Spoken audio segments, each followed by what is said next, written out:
Le monde est un chaos.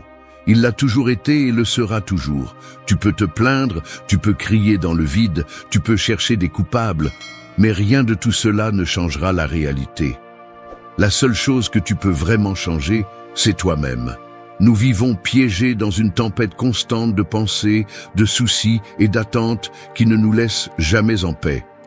Nous voulons tout contrôler, mais la vie nous crache au visage en nous rappelant combien nous sommes insignifiants. Et c'est là qu'intervient le stoïcisme, une philosophie qui ne sucre pas la réalité, qui ne te donne pas de faux espoirs, mais qui t'apprend à affronter la vie avec un esprit inébranlable.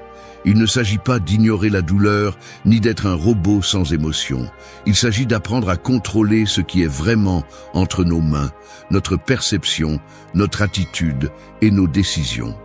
Parce que lorsque tu parviens à maîtriser ton esprit, lorsque tu es capable de regarder l'adversité en face sans scier, alors tu es vraiment libre. Dans cette vidéo, nous allons explorer 9 stratégies stoïciennes qui t'aideront à apaiser ton esprit et à trouver l'équilibre au milieu du chaos. Ce ne sont pas de simples conseils d'auto-assistance, ce sont des outils que les grands philosophes ont utilisés à une époque où la vie était bien plus dure que ce que toi ou moi pourrions imaginer. Si elles ont fonctionné pour eux, elles peuvent fonctionner pour toi. Mais écoute-moi bien, ce n'est pas un jeu. Si tu veux vraiment changer, si tu veux vraiment de la force mentale, tu devras être prêt à défier tout ce que tu crois savoir sur la vie. N'attends pas le confort, attends la vérité, commençons. 1. Maîtrise la boussole de ta vie. La plupart des gens sont à la dérive. Ils vivent sans direction, sans but, se laissant emporter par le courant des attentes des autres. Un jour, ils veulent une chose. Le lendemain, ils en veulent une autre. Leurs émotions dictent leurs actions et ils finissent par être pris dans un cycle d'insatisfaction et de vide. Ils n'ont pas de contrôle, ils n'ont pas de boussole. Mais tu ne peux pas te permettre ce luxe. Si tu ne contrôles pas ta direction, quelqu'un d'autre le fera pour toi. La société, les opinions des autres, les tendances éphémères, tous voudront décider pour toi. Et tu sais ce qui se passe quand tu donnes ta vie à d'autres ? Tu finis par vivre la vie d'un étranger, un reflet flou de ce que tu as toujours voulu être. Marc Aurèle l'avait bien compris.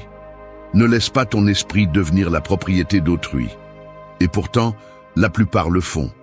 Leurs pensées, leurs peurs, leurs décisions, tout est influencé par des forces externes. Ils vivent comme des feuilles au vent, se déplaçant sans contrôle dans la direction que souffle le courant. Mais tu n'es pas une feuille. Tu es le navigateur, et tout navigateur a besoin d'une boussole. La première question que tu dois te poser est « Que diable veux-tu dans la vie ?» Pas ce que veulent tes parents, pas ce que la société t'impose, pas ce qui te fait paraître bien sur les réseaux sociaux. Ce que tu veux vraiment. Si tu ne le sais pas, tu as déjà un problème. Car une personne sans direction est comme un bateau sans gouvernail. Il bouge, mais n'arrive nulle part. Pose-toi cette question tous les jours jusqu'à ce que la réponse soit claire comme de l'eau. Quel est mon but? Quelle vie veux-je construire? Quelles valeurs définissent mon chemin? Et une fois que tu l'as bien en tête, fais-en ta maudite religion. Peu importe ce qui se passe, peu importe les distractions, peu importe si les autres te traitent de fou, ta boussole doit toujours pointer dans la même direction. Les stoïciens comprenaient que sans but, l'esprit s'affaiblit. Quand tu ne sais pas quel chemin prendre, chaque obstacle te semblera un mur. Mais quand tu as une destination claire, chaque défi n'est qu'une marche de plus sur ton chemin. La discipline naît du but. Celui qui a un pourquoi peut supporter n'importe quel comment. Et si ta boussole est solide, aucun coup de la vie ne pourra te détourner. Mais écoute-moi bien, ce chemin ne sera pas facile. N'attends pas de soutien. N'attends pas de motivation externe, n'attends pas de validation. C'est toi contre le monde. Et c'est là le véritable pouvoir. Parce que quand tu décides qui tu es et où tu vas, personne ne peut t'arrêter. Alors maintenant dis-moi, vas-tu continuer à dériver ou vas-tu prendre le maudit contrôle de ta vie? Choisis et ne regarde pas en arrière. 2. Embrasse la réalité, ne lutte pas contre elle. Regarde autour de toi.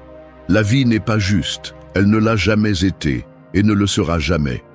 Peut-être as-tu grandi en croyant que si tu faisais tout bien, les choses tourneraient en ta faveur, que l'effort est toujours récompensé, que le destin a un plan parfait pour toi. Mais un jour, tu te rends compte que ce n'est pas le cas.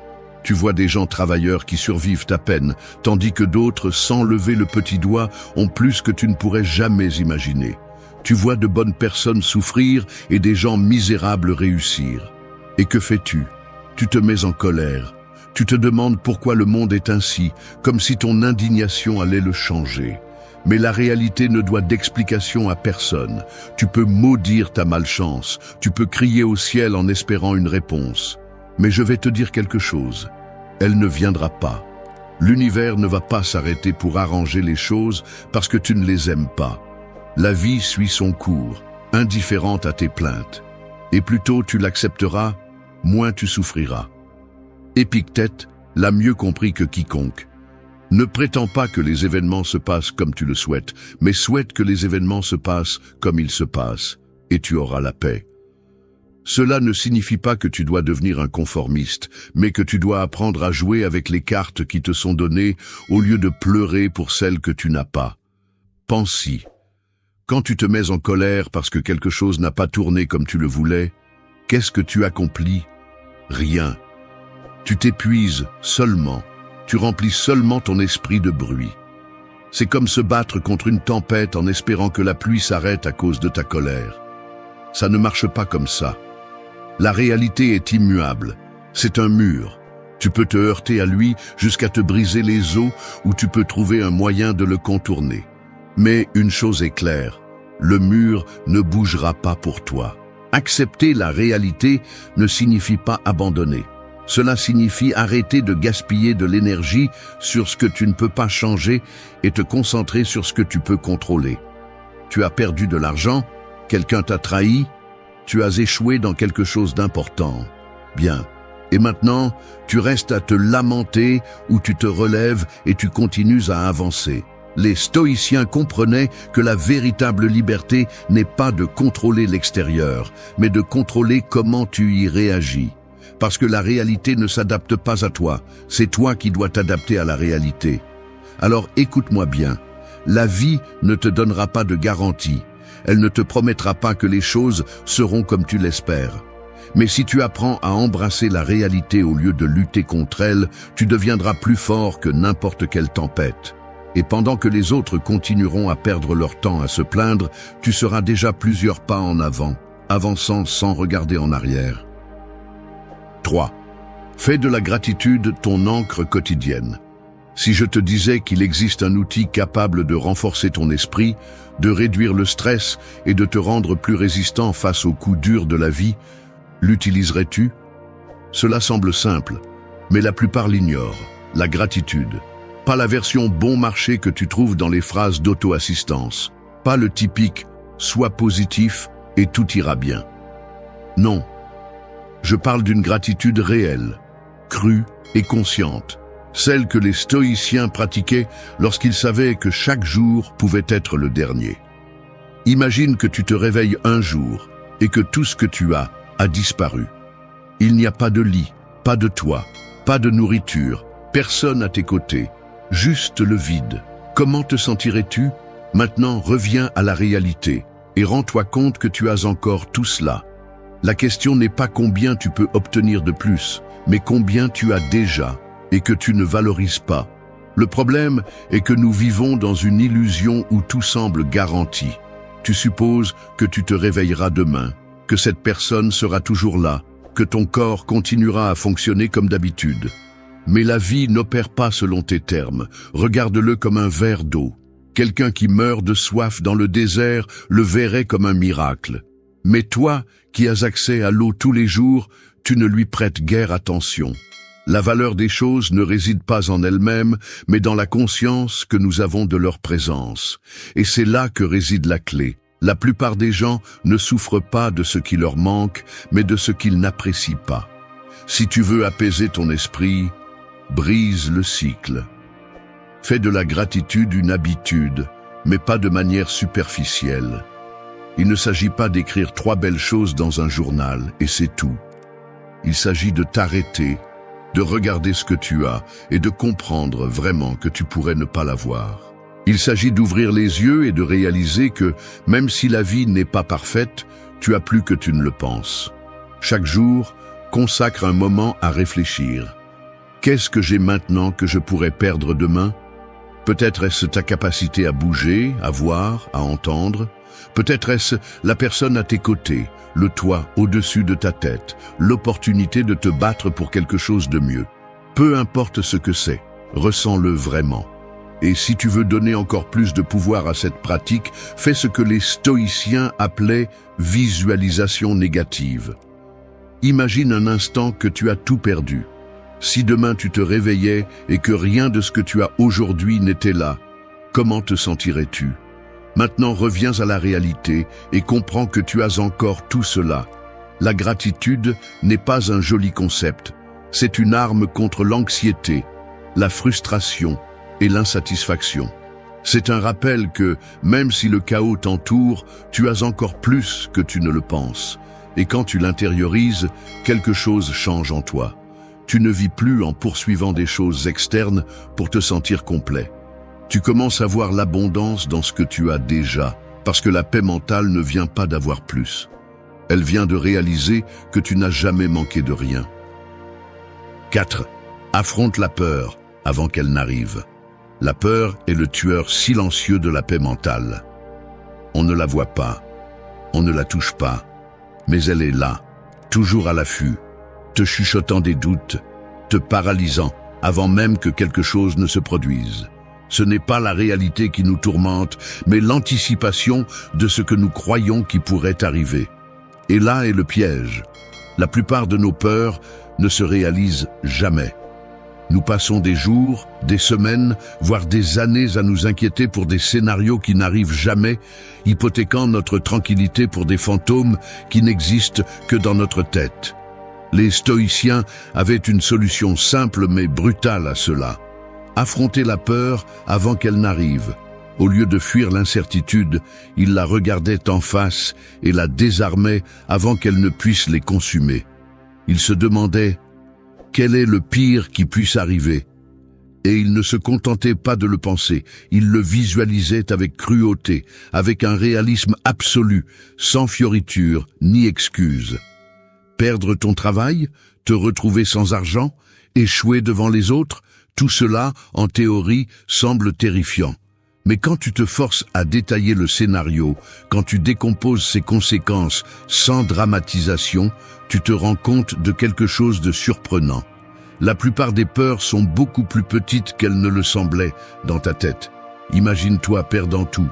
Pas une pensée vague, mais une image claire. Sans argent, sans soutien, sans issue facile. Que ferais-tu? Au début, la réponse est la panique. Mais si tu continues à explorer, tu commences à voir des alternatives. Tu trouverais un moyen de t'en sortir, parce qu'il y en a toujours un. Tu mangeras moins. Tu chercheras un endroit où dormir. Tu travailleras à ce qu'il faut pour te reconstruire. Difficile? Oui. Impossible? Non. Et voici le point clé. Quand tu visualises le pire et que tu te rends compte que tu pourrais le supporter, la peur perd de sa puissance. Sénèque pratiquait cela physiquement. De temps en temps, il vivait comme s'il avait déjà tout perdu.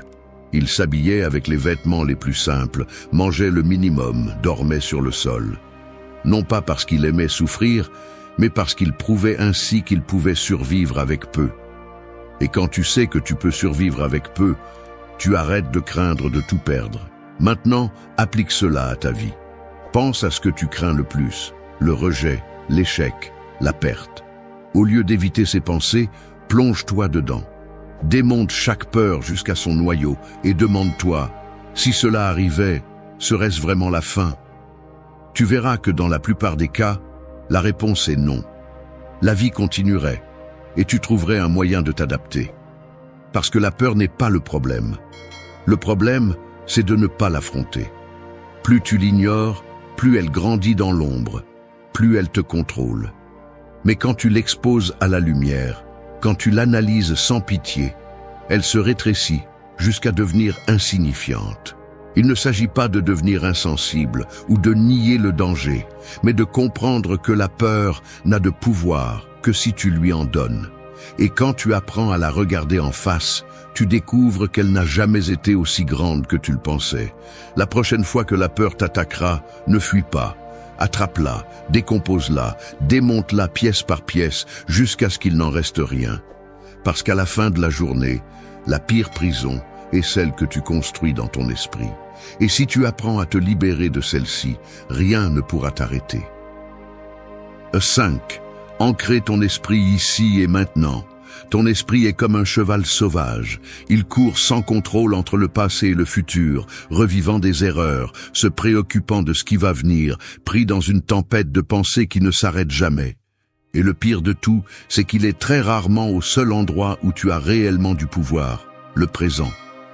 Tu passes tes journées à traîner des culpabilités du passé, à penser à ce que tu aurais pu faire mieux, à ce que tu aurais dû dire, au chemin que tu n'as pas pris. Ou pire encore, tu te précipites vers un futur qui n'existe pas encore, imaginant tous les échecs possibles, toutes les choses qui pourraient mal tourner. Et pendant ce temps, la vie continue, et tu n'es pas là pour la vivre. Mais dis-moi, à quoi cela te sert-il de te préoccuper de ce qui s'est déjà passé? Peux-tu le changer? Non. Et ce qui vient, ce qui te terrifie de l'avenir, est-ce sous ton contrôle en ce moment? Non plus.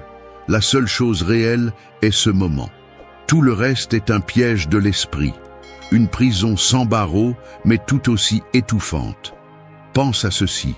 Combien de fois as-tu ressenti de l'anxiété pour des choses qui ne se sont jamais produites? Combien de fois es-tu resté éveillé la nuit, inquiet pour des problèmes qui, finalement, se sont résolus d'eux-mêmes ou n'ont même jamais existé?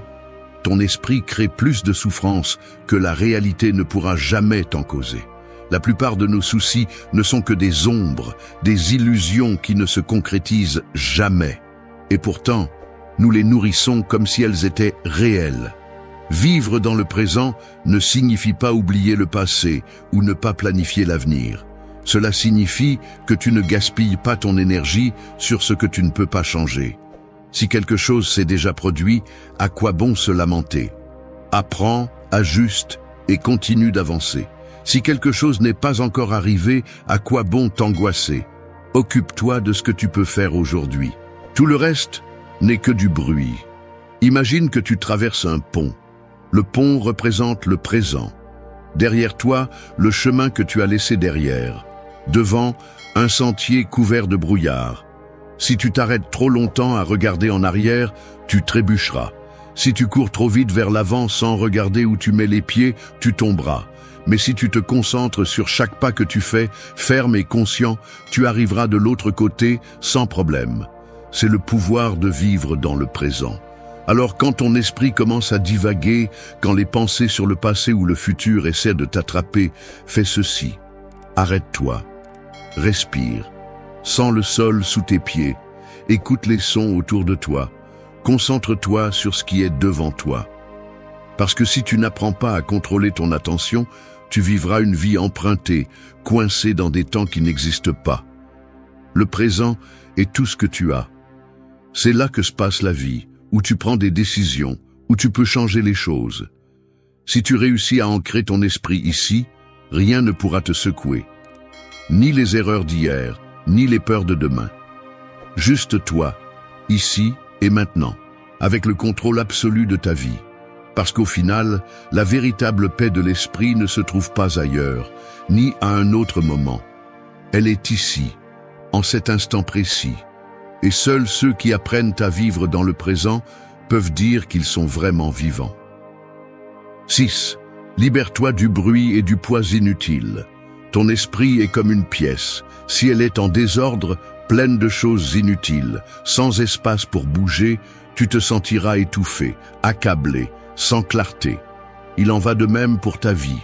Tu portes trop de bruit, trop de soucis inutiles, trop de choses qui en réalité n'apportent rien, qui ne font que te peser. Et le pire, c'est que bien souvent, tu ne t'en rends même pas compte. Pense à ceci. Combien de choses dans ta vie comptent vraiment? Je ne parle pas de ce qu'on t'a dit qui devrait compter pour toi, mais de ce qui a vraiment de la valeur. Parce que si tu examines honnêtement, tu te rendras compte qu'une grande partie de ton angoisse provient de choses sans importance. Les opinions des autres, les problèmes insignifiants, les distractions constantes. Tout ce bruit occupe un espace énorme dans ton esprit et ne te laisse pas en paix.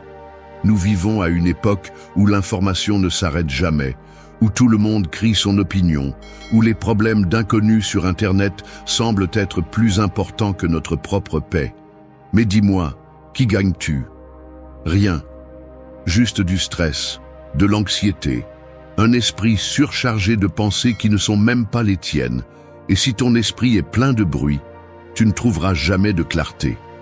Les stoïciens étaient radicaux à ce sujet. Ils comprenaient que tu ne peux pas contrôler le monde, mais tu peux choisir sur quoi tu concentres ton énergie. Et la vérité est celle-ci. Si quelque chose ne contribue pas à ta croissance, c'est un poids mort. Si quelque chose ne fait que te causer du souci sans but, c'est un obstacle. Et si quelque chose ne te rapproche pas de la vie que tu veux, ça t'en éloigne. C'est aussi simple que ça. Alors, fais un inventaire mental. Examine ce que tu consommes, ce que tu écoutes, ce que tu laisses entrer dans ton esprit tous les jours. Demande-toi, est-ce que cela m'aide ou est-ce que cela me distrait seulement? Est-ce que cela me renforce ou est-ce que cela me draine? Si cela ne fait qu'occuper de l'espace sans apporter de valeur, laisse-le partir. Tu n'as pas besoin d'être au courant de chaque mauvaise nouvelle. Tu n'as pas besoin de connaître l'opinion de chaque personne sur chaque sujet. Tu n'as pas besoin de discuter de choses qui ne changeront pas ta vie du tout. Et il ne s'agit pas seulement d'informations. Il s'agit aussi de personnes, d'environnement, d'habitudes. Entoure-toi de ce qui te renforce, élimine ce qui t'affaiblit. Tu n'as pas à porter des relations qui ne font que t'épuiser. Tu n'as pas à rester dans des endroits où tu ne grandis pas. Tu n'as pas à continuer à faire des choses simplement parce que tu les as toujours faites. Élimine sans peur. Parce que si tu continues à t'accrocher à ce qui n'ajoute rien, tu n'auras jamais de place pour ce qui compte vraiment. Le silence est puissant. Lorsque tu élimines le bruit, lorsque tu laisses partir ce qui est inutile, tu trouves quelque chose que la plupart des gens n'expérimentent jamais. La clarté. Et avec la clarté, tout change. Tu prends de meilleures décisions, tu vis avec plus d'intention, tu arrêtes de réagir par inertie et tu commences à agir avec un but. Tu deviens le maître de ton esprit au lieu d'être son prisonnier. Alors dis-moi maintenant, qu'est-ce que tu peux lâcher aujourd'hui? Quelle distraction, quel souci inutile, quel fardeau inutile peux-tu laisser derrière toi pour faire de la place à quelque chose de mieux? Parce que la tranquillité ne vient pas d'avoir plus, mais d'apprendre à vivre avec moins. Et quand tu maîtrises cela, la paix que tu cherches tant cesse d'être une illusion et devient ton état naturel. 7. Ne sois pas esclave de tes émotions. S'il y a quelque chose qui peut te détruire plus rapidement que n'importe quel ennemi externe, c'est ton propre esprit incontrôlé. Les émotions mal gérées sont un poison. Si tu les laisses te gouverner, tu deviens un prisonnier des impulsions, réagissant sans réfléchir, laissant la colère, la peur ou la tristesse dicter ton destin. Et voici la dure vérité. Personne qui est esclave de ses émotions n'est véritablement libre. Combien de fois as-tu dit ou fait quelque chose que tu as regretté par la suite parce que tu étais trop énervé, trop anxieux ou trop euphorique? C'est le problème. Lorsque tu te laisses emporter par l'émotion du moment, tu perds en clarté. Tu ne penses pas, tu réagis simplement. Et bien souvent, ces réactions finissent par te coûter plus cher que le problème initial. Il ne s'agit pas de réprimer ce que tu ressens. Il s'agit de le contrôler. Il s'agit de comprendre que l'émotion en elle-même n'est pas le problème, mais ce que tu en fais. La colère n'est pas mauvaise si tu la canalises correctement. La peur n'est pas mauvaise si tu l'utilises pour te préparer. La tristesse n'est pas mauvaise si tu la transformes en apprentissage. Le problème est lorsque tu les laisses te dominer, lorsque tu deviens leur marionnette et que tu prends des décisions impulsives qui finissent par te ruiner.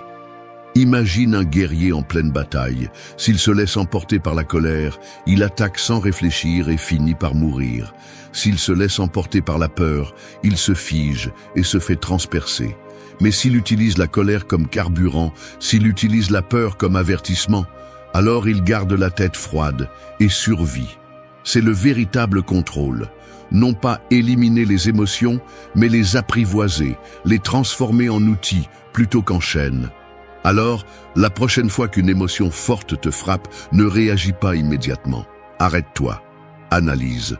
Demande-toi, ce que je ressens, est-il réel ou est-ce simplement une réaction exagérée de mon esprit? Vaut-il la peine de dépenser mon énergie pour cela? Comment vais-je me sentir à propos de cette décision dans une semaine, dans un mois, dans un an? Parce que ce qui semble important dans la chaleur du moment devient presque toujours insignifiant avec le temps. Ne laisse pas une émotion momentanée détruire ce que tu as construit. Ne permets pas à un instant de colère de ruiner des relations, à une crise d'anxiété de paralyser tes plans, à une tristesse passagère de te faire croire que tout est perdu. Garde l'esprit ferme, maîtrise tes émotions ou elles te domineront. La véritable force n'est pas de frapper plus fort, mais d'avoir la discipline de ne pas frapper quand ce n'est pas nécessaire. Parce qu'au final, la victoire dans la vie n'est pas pour celui qui réagit le plus, mais pour celui qui sait quand agir et quand laisser passer. Et si tu réussis cela, si tu réussis à être le maître de tes émotions plutôt que leur esclave, alors tu deviens inébranlable. Et quand rien ne peut te secouer, rien ne peut t'arrêter. 8. Lâche l'attachement, trouve la vraie liberté. Beaucoup pensent que le bonheur réside dans ce qu'ils possèdent, dans ce qu'ils ont accompli, dans les personnes qui les entourent. Et c'est là leur erreur. Non pas parce que ces choses n'ont pas d'importance, mais parce qu'ils ont construit leur identité autour d'elles. Ils s'accrochent à l'extérieur comme s'ils faisaient partie d'eux. Et quand ils le perdent, ils s'effondrent. Mais dis-moi quelque chose. Qu'est-ce qui dans cette vie t'appartient vraiment? Ton argent, une mauvaise affaire et il disparaît. Ton statut, un simple scandale et il s'évapore. Tes relations, aujourd'hui elles sont là, demain peut-être pas. Rien ne t'appartient vraiment. Et plus tôt tu comprendras cela, plus tôt tu arrêteras de vivre dans la peur. Car c'est le piège de l'attachement. Il te rend faible. Il te rend dépendant de choses que tu ne peux pas contrôler. Il te remplit d'anxiété à l'idée de perdre ce que tu penses avoir besoin. Mais la vérité est que tu n'as besoin de rien d'autre que de toi-même. Pense à combien de fois tu as souffert plus de la perte de quelque chose que de l'acte lui-même. Ce n'était pas l'objet, la personne ou l'opportunité qui faisait mal, c'était ton attachement à cela. Nous ne voulons pas lâcher prise parce que nous pensons que sans cela, nous ne serons pas les mêmes. Mais si quelque chose d'extérieur définit qui tu es, tu n'as jamais été libre pour commencer. Les stoïciens vivaient avec ce principe à l'esprit. Ils pratiquaient ce qu'ils appelaient amor fati, aimer le destin tel qu'il est, sans s'accrocher à rien. Si quelque chose de bon arrive, profites-en. Si cela part, laisse-le partir. Non pas parce que cela ne t'importe pas, mais parce que tu comprends que cela ne t'a jamais appartenu. Et quand tu penses ainsi, tu te libères. Imagine un instant que tu perds tout, non pas comme une pensée dépressive, mais comme une expérience mentale. Ton argent, ta réputation, ta stabilité, tout disparaît. Serais-tu toujours toi? Si la réponse est non, alors tu n'as jamais vraiment été toi. Tu n'étais qu'une somme de choses extérieures. Mais si tu peux te voir sans rien et pourtant sentir que tu es toujours fort, alors là est la vraie liberté. Je ne dis pas que tu ne devrais pas profiter de ce que tu as. Profite, prends soin, valorise, mais comprends que tout est temporaire. Et quand quelque chose part, laisse-le partir sans résistance. Parce que si tu vis dans la peur de perdre, tu ne profites jamais de ce que tu as. Si tu t'accroches à quelque chose d'extérieur, cette chose te contrôle. Et ce qui te contrôle, te possède. Alors arrête de vivre avec des chaînes invisibles. Ne mets pas ton bonheur dans ce que tu peux perdre. Parce que le seul que tu es vraiment, le seul que personne ne peut te prendre, c'est toi-même. Et quand tu comprends cela, quand tu lâches l'attachement et acceptes l'impermanence de tout, rien ne peut te briser. Parce que tu n'es plus un esclave de l'extérieur, tu es libre. 9. Trouve du pouvoir dans la solitude. La solitude est perçue comme une ombre à éviter. On la craint, on la rejette, on la comble de bruit pour ne pas avoir à l'affronter. Mais la solitude n'est pas le problème. Le problème est que tu n'as jamais appris à être avec toi-même. Et si tu ne peux pas supporter ta propre compagnie, alors tu as un problème plus grand que tu ne le penses.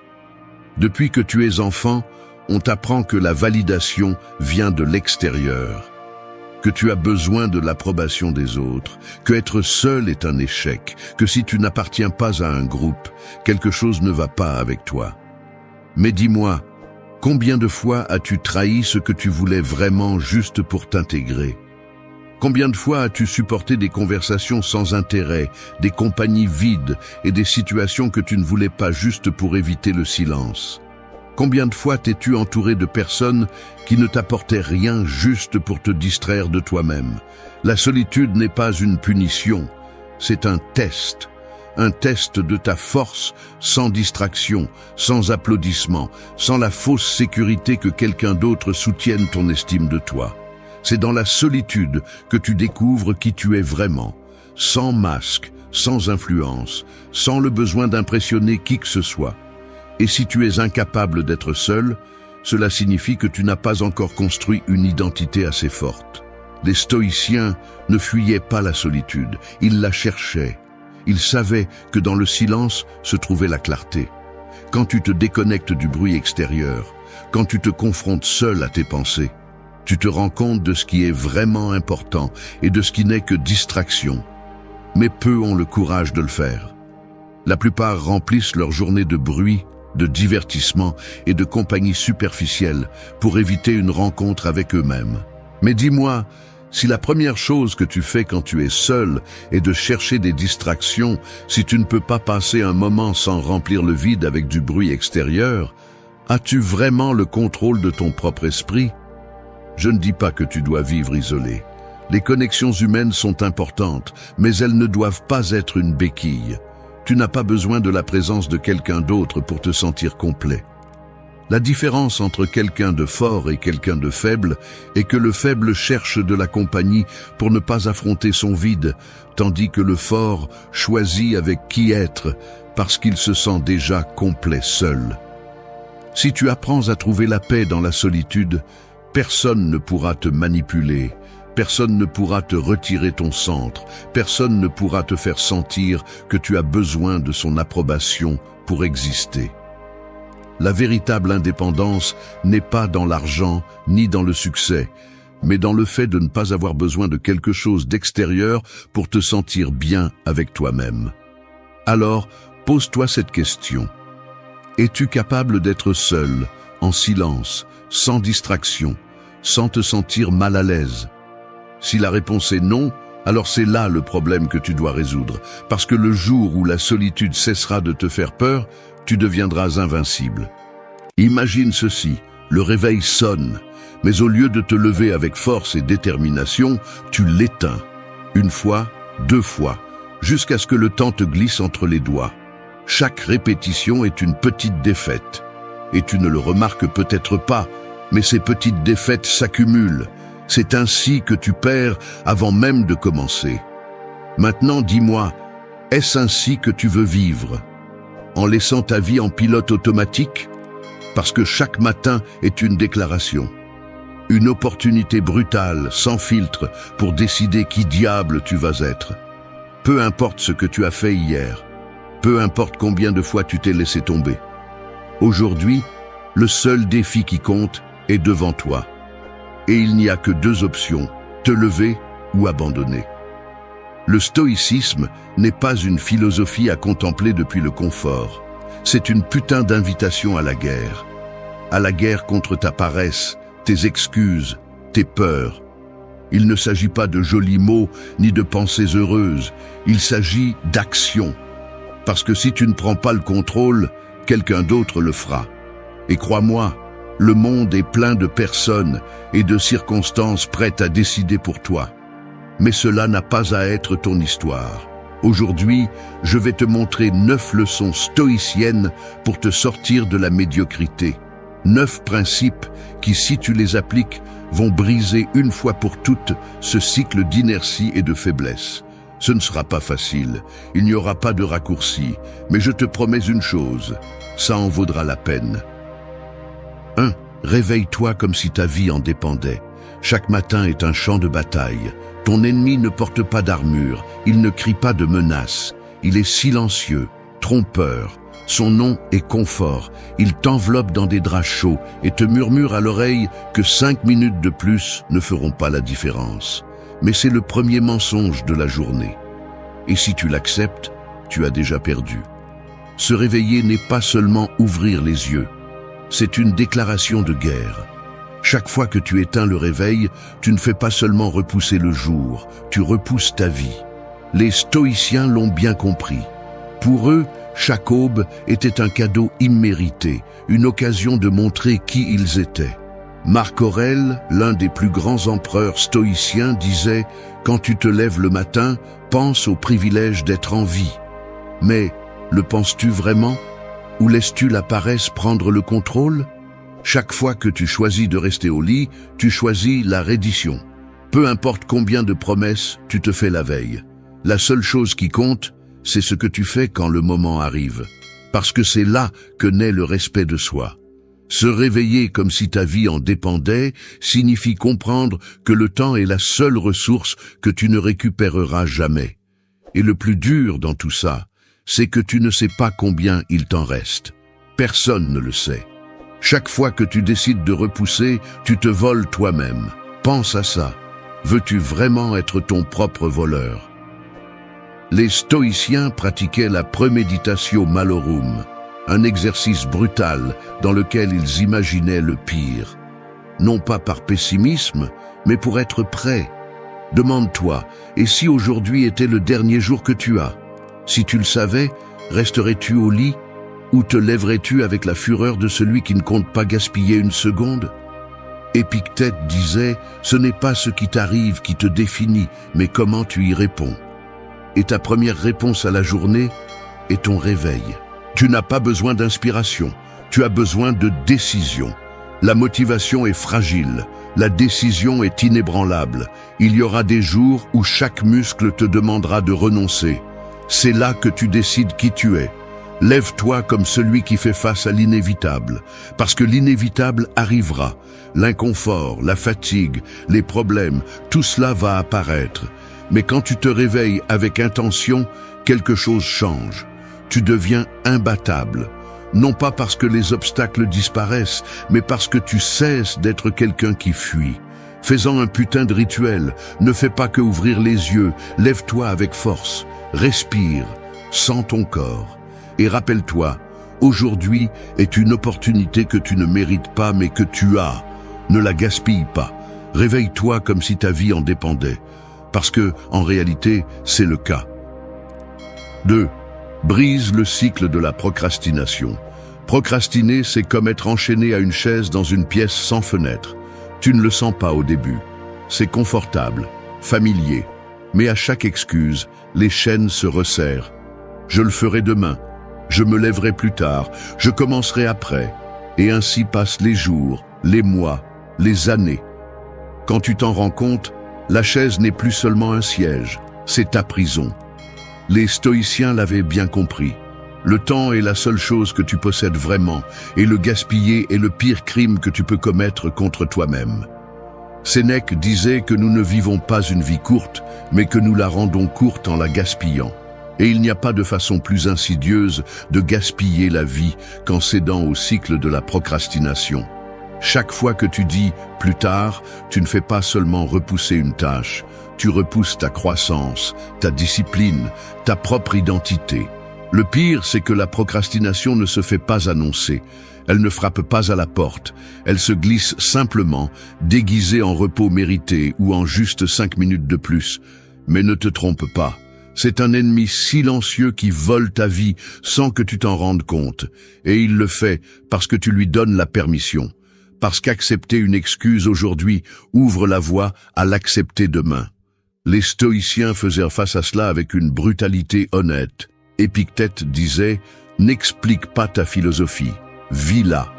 La procrastination meurt à l'instant où tu décides de faire ce que tu as dit que tu ferais. Parce que l'action, pas les intentions, est ce qui définit qui tu es. Et quand l'esprit te tente de repousser, c'est là que tu dois bouger le plus. Fais-le sans négocier avec toi-même. Ne laisse pas le temps au doute. La clé est de comprendre que la pensée de « je n'ai pas envie » n'est pas une vérité absolue.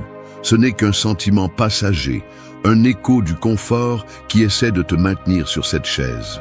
Mais tu n'es pas tes pensées. Tu es ce que tu fais avec elles. Quand l'alarme sonne et que ton esprit te murmure que 5 minutes de plus ne font pas de mal, souviens-toi de ceci. Chaque fois que tu cèdes, tu renforces l'habitude de capituler. Chaque fois que tu agis, tu renforces l'habitude de gagner. Le choix est à toi. Et non, il ne s'agit pas d'attendre de te sentir motivé. La motivation est comme une flamme faible, mais la discipline est un feu qui ne s'éteint pas. Les stoïciens ne faisaient pas confiance à leurs émotions, ils faisaient confiance à leurs principes. Aujourd'hui, chaque fois que tu ressens la tentation de procrastiner, fais le contraire. Lève-toi, bouge. Réponds à la journée par une action immédiate. N'attends pas que tout soit parfait, ça ne le sera pas. Mais ce que tu peux rendre parfait, c'est ta décision d'agir. Et avec chaque action, tu brises les chaînes, une à une, jusqu'à ce que la chaise cesse d'être ta prison et ne devienne rien de plus qu'un souvenir. 3. Fais en sorte que ton matin ait un but. Se réveiller sans but est comme sortir en mer sans boussole. Tu flottes, tu avances un peu, mais tu n'as aucune idée de où tu vas. Tu te laisses porter par le courant et tu laisses le jour te mener comme il le souhaite. Et c'est exactement ce que fait la majorité. Ils se réveillent parce qu'il le faut, pas parce qu'ils le veulent. Ils commencent la journée comme une corvée, comme s'ils étaient condamnés à vivre en pilote automatique. Mais si chaque matin n'a pas de raison, alors pourquoi se lever? C'est ici que tu te distingues. Parce qu'il n'y a rien de plus puissant que quelqu'un qui ouvre les yeux en sachant exactement pourquoi il le fait. Et je ne parle pas d'une liste de choses à faire ou de tâches sans âme. Je parle d'un véritable but, quelque chose qui brûle en toi. Quelque chose qui fait que sortir du lit n'est pas une obligation, mais une décision. Chaque fois que tu te réveilles sans clarté, tu cèdes le contrôle à tout ce qui se présente. Le bruit extérieur, les messages, les soucis des autres. Tout devient prioritaire parce que tu n'as pas la tienne claire. Et cela te rend vulnérable. Mais quand tu sais pourquoi tu te lèves, rien ni personne ne peut te prendre ce pouvoir. Ton but devient ton bouclier. Tu n'as pas à résoudre le sens de ton existence chaque matin, mais tu peux définir quelque chose qui donne une direction à ta journée. Demande-toi, qu'est-ce que je veux construire aujourd'hui? Quelle version de moi vais-je renforcer? Cela peut être quelque chose de grand ou de petit, peu importe. Ce qui compte, c'est que tu le fasses avec intention. Parce que lorsque tu te lèves avec un but, même les tâches les plus simples prennent du sens. Il ne s'agit plus seulement de remplir, il s'agit d'avancer. Et dans cette avancée, tu te prouves à toi-même de quoi tu es fait. Le doute perd de sa force, l'inertie s'évapore, parce que quand tu as un pourquoi, tu trouves le comment. Mais cela ne se produit pas par accident. La clarté ne tombe pas du ciel, tu dois la chercher. Consacre quelques minutes chaque soir à visualiser ton lendemain. Que veux-tu accomplir? Quelle attitude vas-tu emporter avec toi? Et plus important encore, comment vas-tu t'assurer qu'aujourd'hui ne soit pas juste une autre journée gaspillée? Ne te contente pas de la tiédeur d'une vie sans intention. Si tu ne choisis pas ton but, quelqu'un d'autre le fera pour toi. Et je te garantis que ce ne sera pas à ton avantage. La différence entre ceux qui mènent leur vie et ceux qui se laissent porter par elle est brutale. Tu décides de quel côté tu veux être. Alors demain, quand tu ouvriras les yeux, que ce ne soit pas par inertie. Lève-toi avec une raison, parce que quand tu vis avec un but, chaque jour cesse d'être une répétition et devient une opportunité. Et les opportunités, mon ami, n'attendent pas. 4. Ton esprit avant le monde. Chaque matin, le monde entier se bat pour ton attention. À peine ouvres-tu les yeux, ton téléphone vibre. Notifications, messages, nouvelles, tout crie pour un morceau de ton temps. Et sans y penser, tu tombes dans le piège. Ton esprit, qui devrait être un territoire souverain, est envahi avant même qu'il ne t'appartienne. Mais ce n'est pas un hasard. Nous vivons à une époque conçue pour te distraire. Chaque son, chaque écran, chaque maudit défilement est fait pour te tenir loin de toi-même. Et si tu le permets, ta journée commencera en désavantage. Car avant que tu aies décidé qui tu veux être, le monde l'a déjà décidé pour toi. C'est pourquoi, avant de faire face au bruit extérieur, tu dois faire un choix, protéger ton esprit. N'accueille pas le chaos alors que ta volonté est encore faible. Lorsque tu te réveilles, ton esprit est comme un champ fraîchement semé. Tout ce que tu sèmes dans ces premières minutes grandira pendant la journée. Et crois-moi, si la première chose que tu consommes est le désordre des autres, tu le porteras avec toi. Commence ta journée comme un gardien. N'ouvre pas le téléphone, n'allume pas la télévision. Ne laisse pas les soucis du monde te dévorer avant d'avoir construit ta propre clarté. Le silence, aussi inconfortable qu'il puisse paraître, est l'endroit où tu te trouves vraiment. Respire, sens ton corps, reconnais que tu es vivant. Cette simple prise de conscience est déjà un acte de pouvoir. Et puis, demande-toi, sur quoi veux-je concentrer mon énergie aujourd'hui ? Non pas ce que le monde veut de toi, mais ce que tu veux du monde. Car si tu ne décides pas cela tôt, tu te perdras dans les urgences des autres. Et vivre pour résoudre ce que les autres exigent de toi n'est pas vivre, c'est obéir. Tu n'as pas besoin de heures pour cela. Consacre quelques minutes, réfléchis, écris si tu en as besoin. Laisse ton esprit se calmer avant de t'exposer au bruit. Même si tu as une journée difficile devant toi, ce moment est à toi. Car ce qui compte, ce n'est pas combien le jour est chaotique, mais combien tu es solide pour y faire face. Lorsque tu entraînes ton esprit à résister à l'urgence de l'extérieur, quelque chose change. Tu deviens intouchable, les opinions perdent de leur poids. Les distractions cessent de te contrôler, car au lieu de réagir à chaque stimulus, tu décides. Et cette capacité de décider, de garder ton esprit calme pendant que le monde brûle, est l'un des plus grands actes de pouvoir que tu peux exercer. Alors demain, lorsque la journée essaiera de t'envahir, ne te rends pas si facilement. Sois le maître de ta première pensée. Sois le maître de ta propre présence, car le monde continuera à crier, mais tu auras déjà décidé qui tu es. 5. Anticiper le chaos. Le chaos n'est pas une possibilité, c'est une certitude. L'inattendu va se produire, les plans vont échouer. La vie ne va pas te demander la permission de te lancer des obstacles. Mais c'est là que réside la différence entre ceux qui s'effondrent et ceux qui avancent, la préparation. Chaque matin où tu te réveilles sans prévoir ce qui pourrait mal tourner, tu deviens une victime potentielle. Et non, il ne s'agit pas de devenir paranoïaque ou de vivre dans la peur. Il s'agit de comprendre une vérité indéniable. L'adversité fait partie du chemin. Prétendre le contraire est naïf. Mais l'anticiper, être prêt pour ce qui vient, te rend indestructible. Pense à cela. Combien de fois ta journée a-t-elle déraillé parce que quelque chose ne s'est pas passé comme tu l'espérais?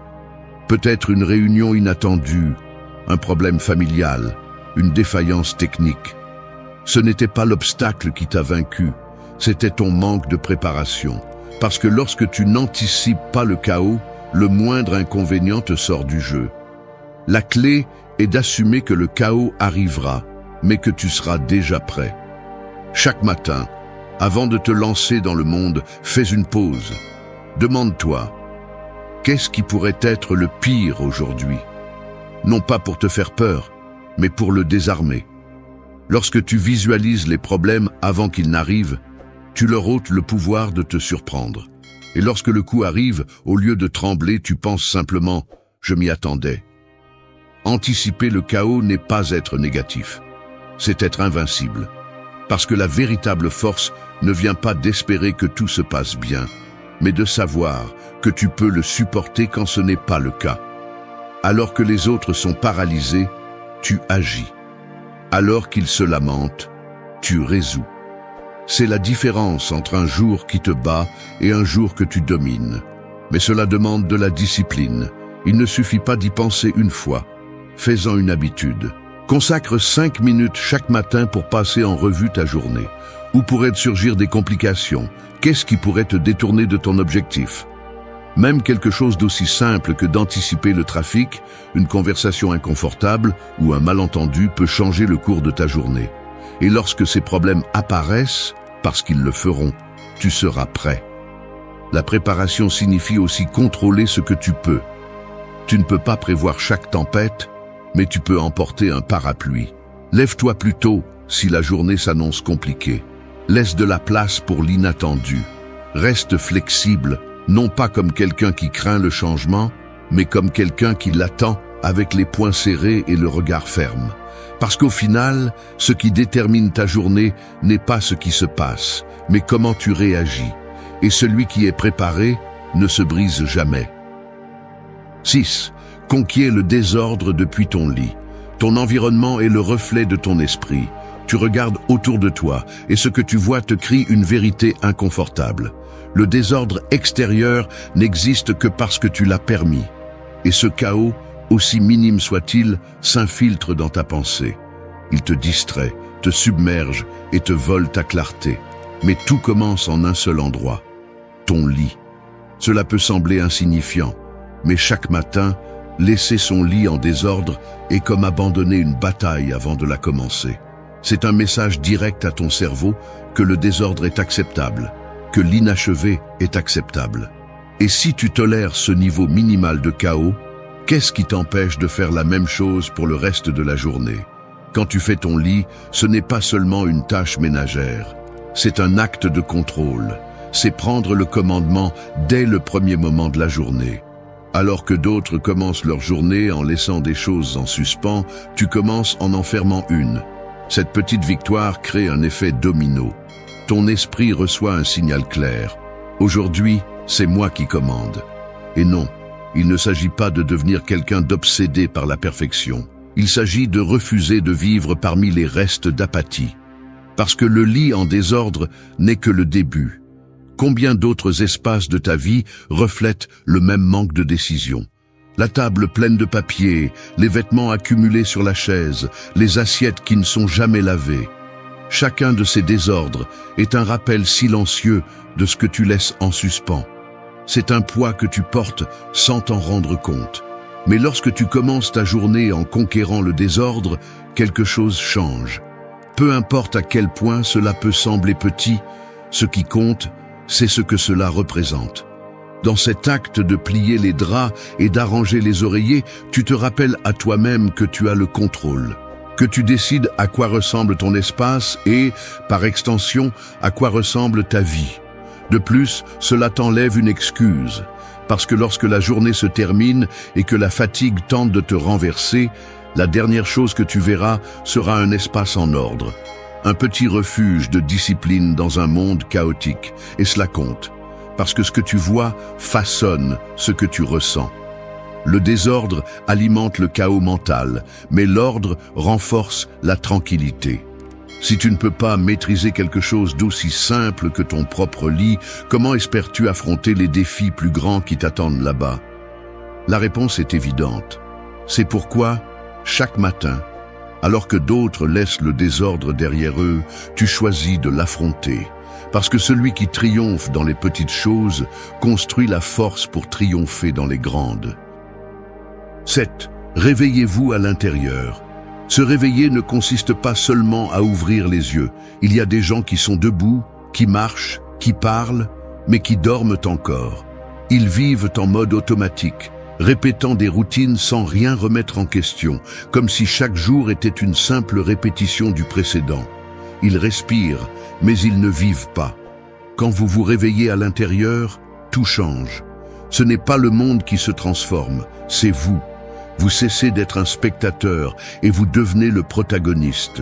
Vous ne traversez plus la journée en attendant qu'elle passe. Vous l'affrontez, vous la façonnez, vous la revendiquez comme la vôtre. Mais se réveiller à l'intérieur ne se produit pas par accident. Personne ne va frapper à votre porte pour vous donner de la clarté. C'est vous qui devez le provoquer. Et la première étape est de vous poser des questions qui dérangent. Qu'est-ce que je fais de ma vie? Pourquoi fais-je ce que je fais? Est-ce que j'avance ou est-ce que je survis simplement? La plupart des gens évitent ces questions parce qu'elles font mal, parce que les réponses ne sont pas toujours agréables. Mais savez-vous ce qui est pire? Vivre sans les poser. Chaque matin, avant de faire face au bruit extérieur, consacrez du temps à votre propre réveil intérieur. Ne laissez pas les soucis du monde vous emporter avant d'avoir mis de l'ordre dans votre esprit. Vous pensez peut-être que vous n'avez pas le temps, mais la vérité est que vous l'avez. Vous le donnez simplement sans vous en rendre compte. 5 minutes, 10, peu importe combien, mais faites-le. Fermez les yeux et écoutez votre propre respiration. Sentez l'air entrer et sortir. Cela semble simple, presque insignifiant, mais c'est tout le contraire. C'est le rappel le plus cru que vous êtes toujours là. Et qu'allez-vous faire de cela? Cette question devrait vous brûler à l'intérieur chaque matin. Ne remplissez pas ce premier espace de la journée avec du bruit. Avant de vérifier votre téléphone, avant de vous soucier du travail ou des nouvelles, souciez-vous de vous.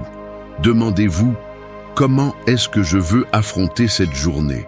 Pas comment vous devriez, pas ce que les autres attendent, mais comment vous voulez vraiment. Parce que chaque réponse définit le cours de votre journée. Se réveiller à l'intérieur signifie aussi rompre avec les histoires que vous vous racontez.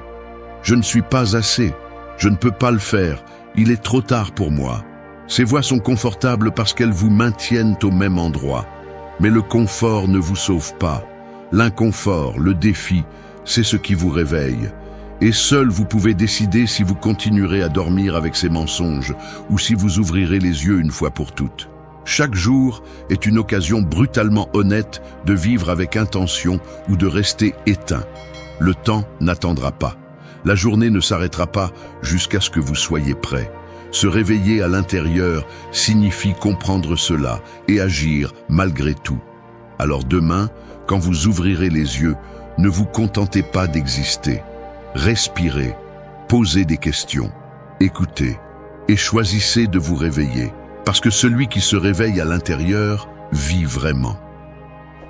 8. Bouge comme si tu étais inarrêtable. Le corps a été fait pour bouger. Chaque muscle, chaque tendon, chaque articulation est une machine conçue pour l'action. Mais la plupart des gens le traitent comme s'il n'était qu'un fardeau qu'ils traînent d'un endroit à l'autre. Ils se lèvent tard, marchent avec lourdeur et passent la journée courbés devant des écrans, laissant leur énergie se faner. Puis, lorsque la fatigue les frappe, ils pensent que c'est normal. Mais ce n'est pas normal, c'est le prix de l'inaction. Bouge. Pas seulement parce que faire de l'exercice est bon pour la santé. Fais-le parce qu'à chaque fois que tu bouges ton corps, tu envoies un message à ton esprit. Tu lui dis que tu n'es pas faible, que tu ne te laisseras pas écraser par la paresse. Ton corps et ton esprit sont connectés d'une manière que tu ne peux pas ignorer. Un corps rigide nourrit un esprit lent. Mais un corps en mouvement éveille des pensées plus agiles, des décisions plus claires, une volonté plus ferme. Et non, tu n'as pas besoin de courir des marathons ou de soulever des tonnes. Il s'agit de commencer. Sors du lit et étire-toi. Sens chaque muscle se réveiller. Écoute ton corps. Lève-toi avec force, pas avec résignation. Tu as mal? Parfait. La douleur n'est pas ton ennemi. C'est la preuve que tu es vivant. Quand tu bouges comme si tu étais inarrêtable, tu te reprogrammes. Tu cesses d'être quelqu'un qui se plaint de la fatigue et tu deviens quelqu'un qui la défie. Parce que chaque goutte de sueur est un rappel de ta capacité. Chaque répétition, chaque pas, chaque battement de cœur accéléré est une déclaration que ton corps ne te contrôle pas. C'est toi qui commandes. Mais voici la clé. Ne négocie pas avec toi-même. L'esprit va chercher des excuses. Je suis trop fatigué. Je n'ai pas le temps aujourd'hui. Demain sera mieux. Tu sais ce que c'est? La voix du confort déguisée en préoccupation. La même voix qui veut te garder immobile. Mais tu n'es pas ton confort. Tu es ta décision. Fais du mouvement ton rituel. Si tu n'as que 10 minutes, utilise-les. Soulève des poids, fais des pompes, va marcher, saute, fais n'importe quoi qui défie ton corps. Et ne le fais pas en espérant te sentir motivé. Fais-le parce que tu peux. Parce qu'à chaque fois que tu choisis de bouger, tu choisis d'être quelqu'un qui ne renonce pas. Et voici ce qui est intéressant. Quand ton corps s'active, ton esprit le suit. La chimie change. L'adrénaline coule. La dopamine te récompense. Soudain, ce qui semblait difficile devient possible. Ce n'est pas de la magie, c'est de la biologie. Mais cela n'arrive que si tu décides de te lever et de bouger. Maintenant, fais attention. Ne confonds pas bouger avec fuir. Il y a ceux qui courent sans arrêt, non pas parce qu'ils sont inarrêtables, mais parce qu'ils ont peur de se confronter à eux-mêmes. Ils fuient l'inconfort, le silence, leurs propres pensées. Ce mouvement est vide. Ne le fais pas. Quand tu bouges, fais-le avec intention. Sens chaque pas, chaque impulsion. Que chaque mouvement soit un rappel de ta présence, de ton pouvoir. Et quand la fatigue apparaît, parce qu'elle apparaîtra, ne la maudis pas. Remercie-la.